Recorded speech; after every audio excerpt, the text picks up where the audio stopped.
తాకట్లో ఉన్న మీ బంగారాన్ని విడిపించి ఆ రోజు ఆన్లైన్ రేటుకి కొంటాం. Sharma gold company.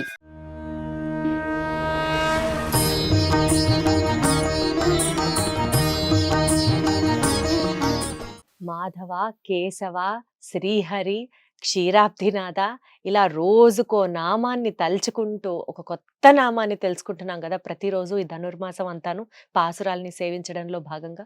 మరి దేవాది దేవుణ్ణి ఈరోజు ఏ నామంతో స్మరిస్తారో ఆ గోదా గోపెమ్మ ఈరోజు మనకి పాసురాల్లో ఏమని సెలవిచ్చారో అడిగి తెలుసుకుందాం. వైష్ణవ సాంప్రదాయ ప్రచారకురాలు పద్మజమ్మంత్. అమ్మ నమస్కారం. నమస్తే అండి. ఈ రోజున 9వ పాసురం. మనకి భగవంతునికి నవవిధ భక్తి సంబంధాలు ఉన్నాయని చెప్తారు. పిత, పుత్ర, శేష, శేషి ఇట్లా 9 రకాల సంబంధాలు. అసలు 9 ఏమిటండి? సకల విధ బంధువు ఆ స్వామి అందరికీ కూడా. అటువంటి 9 సంఖ్య పూర్ణ సంఖ్యగా కూడా చెప్తారు.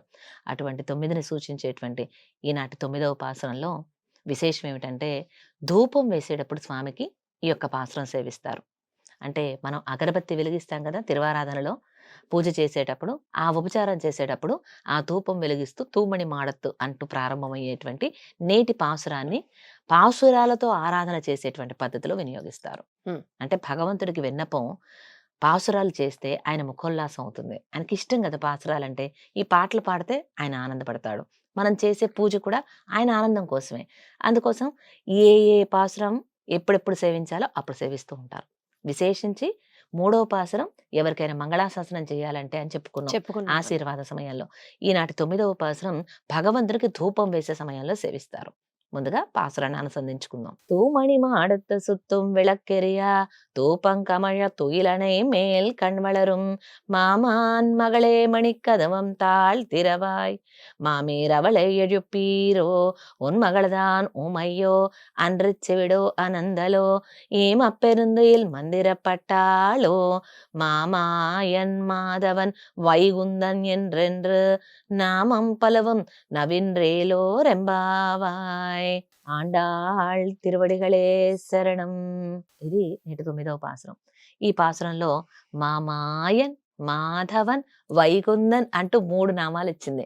ఓ మాయావి, వైకుంఠవాస, మాధవ అంటూ 3 నామాలను గోదమ్మ ఈ రోజున అనుగ్రహించింది. 1 కాదు, 2 కాదు, 3 ఏకంగా. అలాగే ఈనాడు మేలుకొలుపబోయేటువంటి గోపబాలిక 4వ గోపబాలిక. ఈమె ఇల్లు చక్కగా అద్దాల మేడలా ఉందట. ఎలా ఉంది అంటే అద్దాల మేడలో వాళ్ళు ఏం చేస్తున్నారనేది బయటికి కనిపించేట్లుగా పారదర్శకత్వంతో ఉందన్నమాట పరిపూర్ణంగా. అలాగే మణులతో కూడి ఉంది. ఎందుకు ఇలా ఉంది అంటే గ్లాస్ మేడ కాదు, అది గ్లాస్ తో కట్టింది కాదు, మణులతో కూర్చున్నటువంటి మేడ. ఎటువంటి మణులు అంటే తూమణి అంటే పరిశుద్ధమైనటువంటి మణులు. చూడండి, తవ్వకం చేసేటప్పుడు గనులలో మణులు వస్తాయి కదా, డైమండ్స్. వాటికి ఉన్న మలినం పోగొట్టేసి పాలిష్ పెడితే కొన్ని డైమండ్స్ బాగా మెరుస్తూ ఉంటాయి.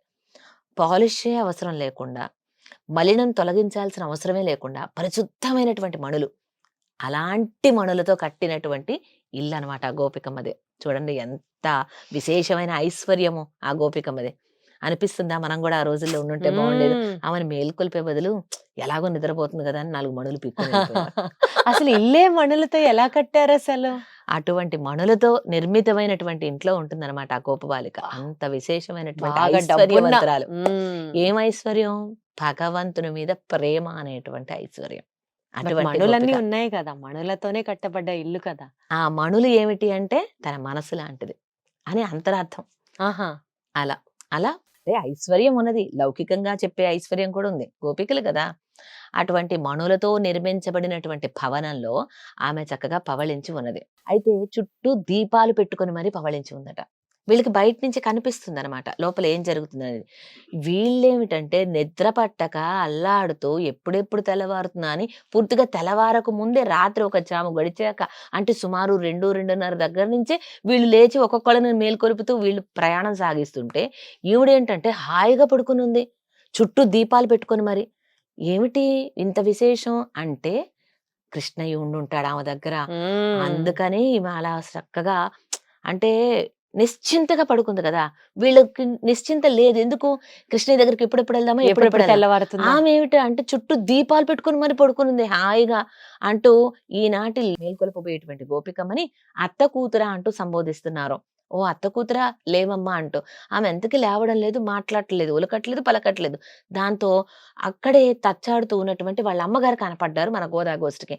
ఇక వెంటనే ఓ అత్త, ఏంటి మీ అమ్మాయి లేవడం లేదు, మూగదా లేకపోతే చెవిటిదా, ఇంత లేపుతున్నా కూడా లేవడం లేదేంటి, లేకపోతే ఎవరైనా ఆమెను లేచి రానివ్వడం లేదా?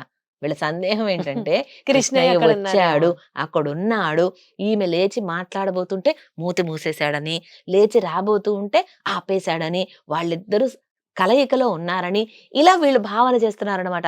అందుకే ఆవిడంత నిశ్చింతగా చుట్టూ దీపాలు పెట్టుకొని మరి పడుకొని ఉంది. మేమేమో రాత్రి ఇంకా పూర్తిగా గడవక ముందే వెళ్తూ ఉంటే అంటూ, "ఓ అత్త కూతురా మీ అమ్మాయిని మూగదా చెవిడదా లేచి రావడం లేదేంటి" అని అంటున్నారు. అంటే ఆమె అన్నది కదా, ఆ భగవంతుని నామ సంకీర్తన చేయండి, ఆమె లేచి వస్తుంది.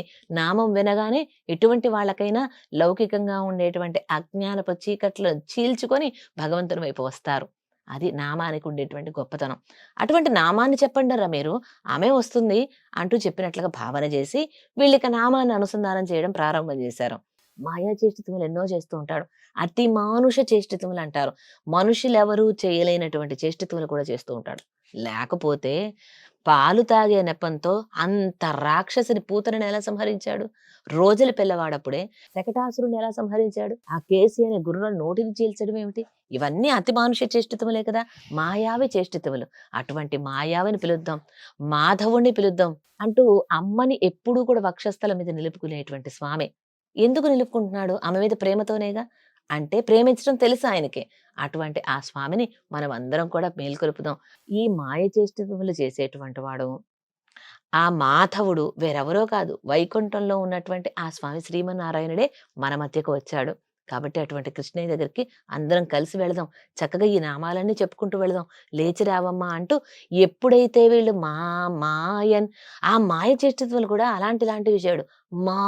మాయన్ గొప్పదైనటువంటి మాయ చేష్టములు. అమ్మ మన్ను తింటున్నావెందుకు కృష్ణ? ఏది నోరు తెరు అంటే ఆ అన్నాడా? అనగానే అండపిండ బ్రహ్మాండాలను నోట్లో చూపించాడు యశోదమ్మకి. వెంటనే అమ్మా ఇన్ని రోజుల నుంచి నేను పిల్లవాడనుకొని ఏదో ఆయన్నేదో శాసిద్దాం అనుకుంటున్నాము, అఖిలాండ కోటి బ్రహ్మాండ నాయకుడే నా కడుపును పుట్టాడా అంటూ ఆమె వెంటనే నమస్కారం చేయబోయి భగవంతుడుగా తన బిడ్డను చూసుకునేలోపు ఇలా అన్నాడు. అమ్మ కళ్ళకి మళ్ళీ మాయ పొరలను కల్పించేశాడు. అటువంటి చేష్టితములు చేస్తూ ఉంటాడు. అంతలోనే పరత్వం చూపిస్తాడు, అంతలోనే సౌలభ్యం చూపిస్తాడు, అంతలోనే కొంటుతనం చూపిస్తాడు, అంతలోనే చిలిపితనం చూపిస్తుంటాడు. అటువంటి మాయన్, మా అంటే గొప్పదైనటువంటి మాయ చేష్టితములు చేసేవాడు ఆ మాధవుడు, ఆ వైకుంఠవాసుడు అంటూ వీళ్ళు ఎప్పుడైతే నామానుస్మరణ చేస్తూ ఉన్నారో ఆమె ఇంక ఉంటుందా? కృష్ణయ్య అంటే అపారమైనటువంటి ప్రేమ కలిగినటువంటిది కదా. ఆ కృష్ణ నామం చెవులకు సోకగానే లోపల నుంచి గోపిక మీరే తలుపులు తీసుకొని రండమ్మా అంటే, తలుపేదో మణులతో కూడినటువంటి గడి ఏదో తెలియడం లేదు, తలుపులేవో తెలియడం లేదు, గోడలేదో తెలియడం లేదు, అంతా ఒకటే రకంగా ఉంది.